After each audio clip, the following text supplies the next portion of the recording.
everyone, welcome back to another great episode of Raihana's Cuisines. Today we're going to be making pita bread. Now these pita breads are going to be awesome. They're soft and they're hollow inside and they're absolutely amazing. This recipe only has six ingredients and the sixth one is actually just the olive oil that we're going to use a little bit to fry up the pita breads. So before I get started, I would like to give credit for this recipe to Masuma Muslim Remtula. She is my aunt and she is from Arusha, Tanzania. She has a little bakery at her house, and I don't think it's little, but she's got a bakery. They make tons of stuff, and it actually gets mailed out to lots of other nearby countries. And for her to share this recipe with us when she's doing catering is, I can't thank her enough, because these turn out absolutely amazing. So thank you very, very much. So let's get started. I've got 3 cups of all-purpose flour here, which is white flour. And what I have done here is I am just gonna go ahead and sift the flour. I just find it becomes much more softer. I realized that when sifting the flour for these pita breads, they come out really nice and soft. So the other ingredients that I have here is we're going to be using yeast, and all my ingredients are going to be under the description. Now the yeast, what I've done is the recipe does not call for doing this, but I'm doing it because it is extremely cold here, and if I didn't start proofing my yeast mixture, it's not gonna come. And so what I did was I just did 1 cup of water, and I added my yeast in there and just a teaspoon of sugar just to get the yeast going. We're going to be using salt to taste. We're going to be using 7 tablespoons of olive oil. Now the recipe also does not call for olive oil, it calls for just oil. I use olive oil because it's healthier, and to us I don't think it affects the taste. So if you think that it affects the taste on your end, you can add any other oil that you would like. We're also going to be using 1 egg. So let's get started. Into our white all-purpose flour, I'm just going to add salt in there to taste, and just going to mix that well. Next, we're going to go ahead and add our egg, and I always break my egg in a separate container just so if it's bad it don't have to throw the whole mixture away. Okay, forgot to grab my gloves. I'm going to grab my gloves.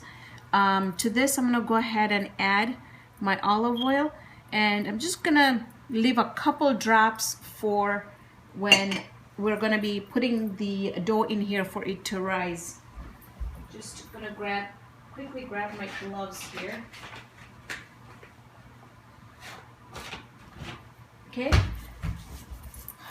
put those on.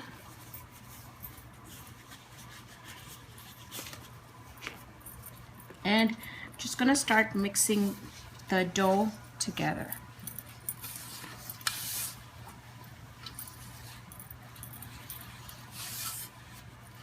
This is just to get it going. You can put everything inside and start doing it that way too. Okay, this is lukewarm water.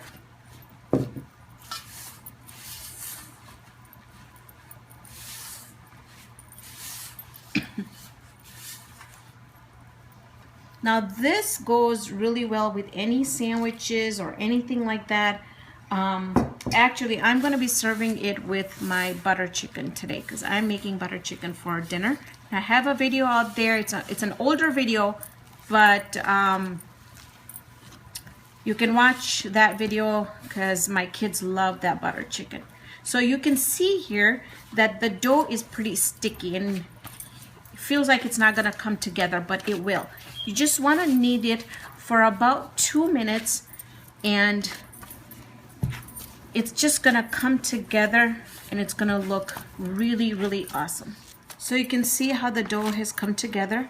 Look at how beautiful it came together. Now this is soft, and that's how you want it to be. Like I said, the softer the dough, the softer you're going to have the outcome of your puri. Sorry, outcome of the pita bread. So I just know that little bit of olive oil that was left in our cup, I hate wasting. So I just put it in here. And what I'm going to do is I'm going to cover it up with some wrap, and then I'm going to put it in a warm place to rise. Now, depending on how warm it is where you are, might take between 2 to 4 hours. So once it doubles in size, we're going to double in size. We're going to come back. We're going to make little balls, and then we're going to start cooking. It's really nicely cooked up. I'm going to show you. Looks amazing.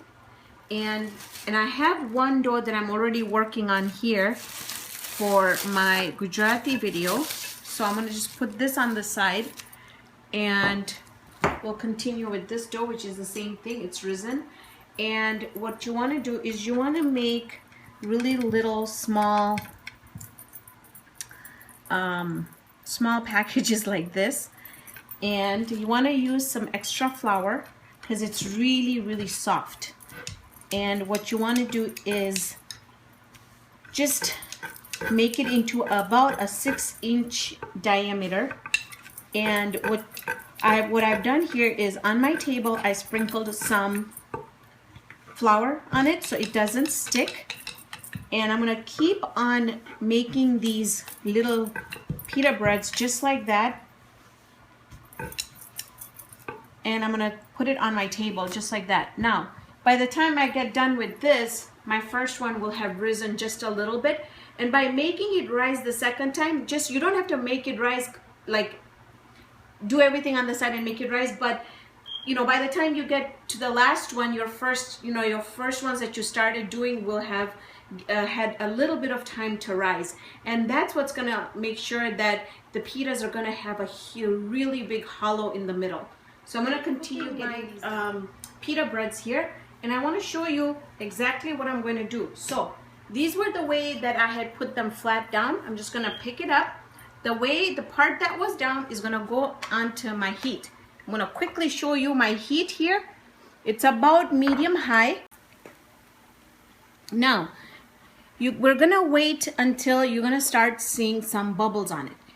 You don't want to touch it. You don't want to put your spatula in it. You don't want to do anything. You just want to let it do its thing. And for me, that's the hardest thing to do, seriously, is to leave it alone. But I found that by touching it, it's not going to work. So look here, and I'm not going to stop this video because I really want you guys to see how this is going to work. Once you get a hang of this, I'm seriously telling you, you are not going to buy anything from outside. And you can tell that it's still really puffing up, and the whole thing should puff up. Now you're going to have a couple that, you know, might not puff up completely, and that's okay. But this is where you know that it's completely successful.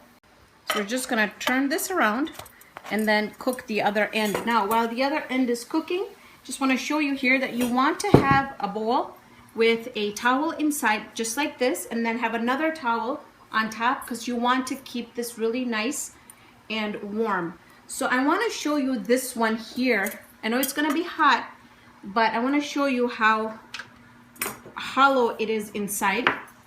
And I didn't use any olive oil just because they're so soft and I didn't need to, and they're not going to last till tomorrow. So if you're planning to make it and have it last for a couple of days, then go ahead and put the olive oil in there. But look at this.